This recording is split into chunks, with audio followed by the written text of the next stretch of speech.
பாருங்க நூல் வந்து பெரியது எல்லாமே ஆகுது. நம்ம நூல் சூஸ் பண்ற பிராண்டோட இதுவும் ரொம்ப முக்கியம். சில்க் த்ரெட்டு எல்லா த்ரெட்டும் நம்ம ப்ளவுஸ்க்கு போடுறோம்னாலும் பிராண்ட் ரொம்ப முக்கியம். இப்போ நான் வந்து மேலேருந்து ஸ்டார்ட் பண்ணி அப்படியே கீழே வந்து நான் ஒரு லாக் கொடுக்குறேன், மேலேயும் லாக் கொடுக்குறேன், கீழேயும் லாக் கொடுக்குறேன். ஏன்னா இது ஸ்டார்டிங் பாயிண்ட்னால.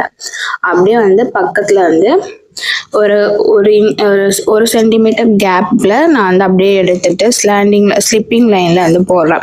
அப்படியே மேலே போயிட்டு அப்படியே பேக்ல எடுத்துட்டு வரேன். இந்த வீடியோ ஃபுல்லா பாருங்க, உங்களுக்கு புரியும்.